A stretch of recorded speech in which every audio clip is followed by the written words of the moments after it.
Olá, amados, bem-vindos a mais uma segunda-feira sapiencial, finalizando hoje o livro Imersão, mergulhando no Reino de Deus, com o capítulo 8º, cujo título é Batismo, o mergulho definitivo. Você foi levado a entender todas as verdades fundamentais que precisava para consolidar a sua nova vida em Cristo. Se levou a sério a palavra de Deus e decidiu corresponder, você já se arrependeu da antiga maneira de viver, renunciou ao pecado, recebeu Jesus como seu Senhor e Salvador e assumiu os pressupostos da carreira cristã. Chegou a hora agora de dar o próximo passo definitivo, o batismo. A palavra batismo é a transliteração para a nossa língua de uma palavra grega que significa exatamente mergulho. No contexto bíblico, ela aponta para um ritual de confirmação da fé que deve seguir a experiência de conversão. Todo aquele que se converte precisa ser batizado. Foi o que ordenaram Jesus e seus apóstolos. Vejam o que Marcos disse no capítulo 16, versículos 15 a 16. E disse-lhes: vão pelo mundo todo e preguem o evangelho a todas as pessoas. Quem crer e for batizado será salvo, mas quem não crer será condenado. Vejam lá em Mateus, capítulo 28, versículos 19 a 20. Portanto, vão e façam discípulos de todas as nações, batizando-os em nome do Pai, do Filho e do Espírito Santo, ensinando-os a obedecer a tudo que lhes ordenei. E eu estarei sempre com vocês até o fim dos tempos. Pedro respondeu, lá em Atos capítulo 2, versículo 38. Arrependam-se e cada um de vocês seja batizado em nome de Jesus Cristo para perdão dos seus pecados e receberão o dom do Espírito Santo. Como se pode notar nesses textos bíblicos, o batismo é uma ordenança que confirma a salvação. Não que por si só ele tem o poder de salvar, não é isso, visto que deve ser precedido pelo arrependimento sincero, pela fé no Evangelho e pela decisão de tornar-se um discípulo de Cristo. Mas, uma vez que alguém é salvo, precisa ser batizado. O batismo é uma representação visível de uma experiência invisível. Assim como as pessoas que se casam costumam colocar na mão esquerda um anel como símbolo da aliança que fizeram, aqueles que se convertem a Cristo publicam a sua fé, sendo batizados nas águas em seu nome. O anel na mão esquerda de alguém que não é casado não significa nada. É mera aparência enganosa, assim como seria o batismo de alguém que não se converteu. Por outro lado, é de se questionar a atitude de uma pessoa casada, mas que não quer assumir isso publicamente, colocando a aliança no dedo. Se alguém diz que se converteu a Cristo, mas nega-se ao batismo, revela algo de errado. Ou tal pessoa não entendeu o significado e importância desse ato, ou não está disposta a assumir o compromisso da fé cristã, ou tem vergonha de publicar o senhorio de Cristo sobre a sua vida. Em qualquer um dos casos, é duvidosa a sua conversão. Vejam o que Jesus afirmou lá em Lucas capítulo 12, versículo 8 e 9. Eu lhes digo, quem me confessar diante dos homens, também o Filho do Homem o confessará diante dos anjos de Deus. Mas aquele que me negar diante dos homens, será negado diante dos anjos de Deus. Lucas capítulo 12, versículo 8 e 9. A Bíblia conta a história de um etíope evangelizado por Filipe. Depois de pregar para o homem e apresentar-lhe Jesus como Salvador, algumas coisas interessantes aconteceram. Vejam o texto, lá em Atos capítulo 8, versículo 35 a 39. Então, Filipe, começando com aquela passagem da Escritura, anunciou-lhes as boas novas de Jesus. Prosseguindo pela estrada, chegaram a um lugar onde havia água. O eunuco disse, olhe, aqui há água, que me impede de ser batizado? Disse Felipe: é lícito se você crê de todo o coração. O eunuco respondeu: creio que Jesus é o Filho de Deus. Assim deu ordem para parar a carruagem. Então Felipe e o eunuco desceram à água e Felipe o batizou. Quando saíram da água, o Espírito do Senhor arrebatou Felipe repentinamente. Temos vários detalhes para observar nessa passagem. O primeiro é a fé daquele homem e a sua sede por Deus. Ele nunca tinha ouvido o evangelho, mas, ouvindo, creu imediatamente, sentiu um desejo intenso de ser batizado, tanto que tomou a iniciativa de se apresentar. Deduzimos daí que Felipe lhe havia explicado sobre o batismo e que ele voluntariamente quis e logo obedeceu. O segundo detalhe está na resposta do servo de Deus à pergunta: que me impede de ser batizado? E Felipe disse: é lícito se você crê de todo o coração. Isso indica que há batismos lícitos, legítimos, válidos e há batismos que não o são. Para que um batismo tenha validade, é preciso que a pessoa que a ele se submete creia em quê? No Evangelho, ou seja, na pessoa e obra de Jesus Cristo. Aqui descartamos a hipótese de batizar crianças, pois uma criança não tem ainda uma capacidade cognitiva completa de arrepender-se e decidir algo tão profundo quanto ser um cristão. Isso se confirma pelo fato de que, dos vários relatos de batismos narrados na Bíblia, todos se referem a pessoas adultas. Portanto, qualquer ritual de batismo infantil ou sem conhecimento necessário deve ser descartado. Por isso, gente, que eu comentei com vocês que este livro aqui, ele está sendo base para eu discipular os meus pais, que eles são cristãos recém-convertidos, eles são bebezinhos na fé. E após eu completar o discipulado deles, salvo engano, eles estão no capítulo 6, eu estou mais adiantada aqui com vocês do que com eles. Mas assim que eu terminar esse livro, que vai até o capítulo 8, eu já vou agendar o batismo deles nas águas. Eles já querem, é uma decisão deles, mas eu já vou agendar na igreja.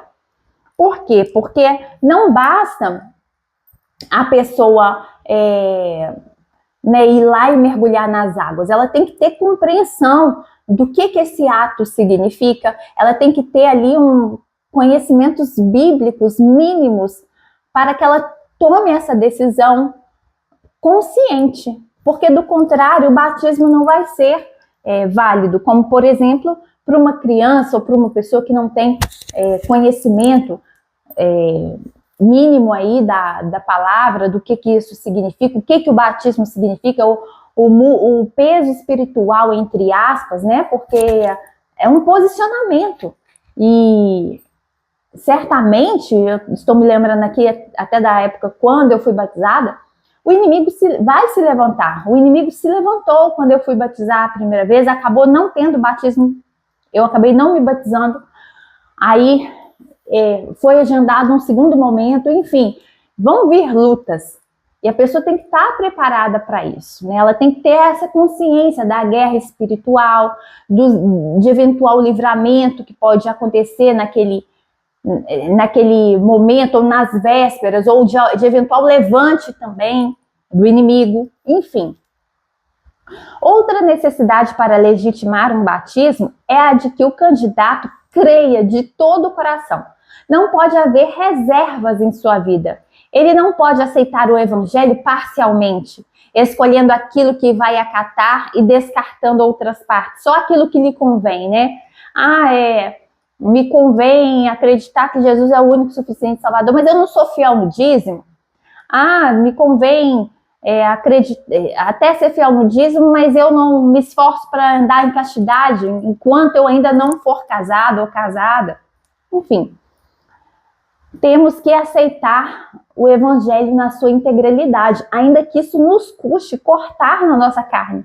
Porque é esse o objetivo mesmo, é cortar agora para ter a bênção a longo prazo, para ter a salvação eterna.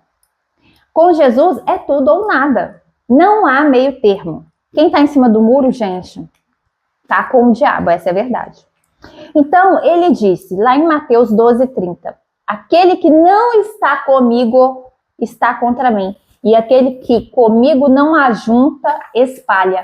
Me fez lembrar também até aquela outra passagem que fala sobre o morno, né? Que o morno é vomitado, para ser quente ou frio, algo nesse sentido.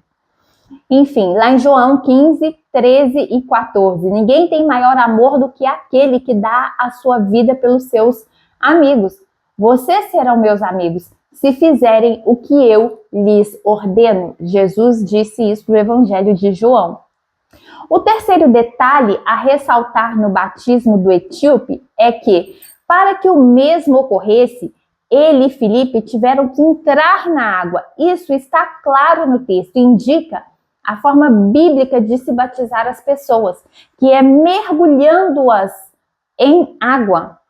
Deveria ser óbvio, pois, como já falamos, a palavra grega batismo significa literalmente mergulho. Mas como há igrejas que por conveniência usam a aspersão, que é gotejar ou derramar água sobre a cabeça como uma forma admissível, fazer essa observação de que é importante o corpo todo ser mergulhado na água é necessário, né, para quem quer ser o mais bíblico possível. O batismo é uma alegoria, uma metáfora de morte e ressurreição. Faz todo sentido que a forma bíblica de batismo seja mergulhando as pessoas na água, pois a imagem que se quer transmitir é a de um sepultamento e uma ressurreição. Sim, quando um novo crente está sendo imerso, está dando testemunho diante dos homens e do mundo espiritual de que morreu para a velha vida, de independência e rebelião contra Deus, carregada de pecado. O velho homem está sendo sepultado naquela água. Por outro lado, quando ele é emerso, ou seja, trazido de volta do mergulho, está proclamando que ressuscitou em Cristo para uma nova vida de fé e fidelidade a Deus. Vejam lá em Romanos 6, 1 a 4. Que diremos então? Continuaremos pecando para que a graça aumente? De maneira nenhuma. Nós, os que morremos para o pecado, como podemos continuar vivendo nele? Ou vocês não sabem que todos nós que fomos batizados em Cristo Jesus, fomos batizados em sua morte? Portanto, fomos sepultados com ele na morte pelo meio do batismo, a fim de que, assim como Cristo foi ressuscitado dos mortos mediante a glória do Pai, também nós vivamos uma nova vida. Outra figura que o batismo expressa é a de uma lavagem, um banho espiritual. Ele é uma declaração que se faz de fé no sacrifício pleno de Jesus na cruz. Ao descer as águas, a pessoa está proclamando que crê no sangue do Filho de Deus, crê que o sangue de Filho de Deus foi a oferta suficiente para purificá-la de todos os seus pecados. Esta foi a linguagem que, por exemplo, Ananias usou quando esteve pela primeira vez com o novo convertido Paulo, que se tornaria depois um dos grandes apóstolos da igreja.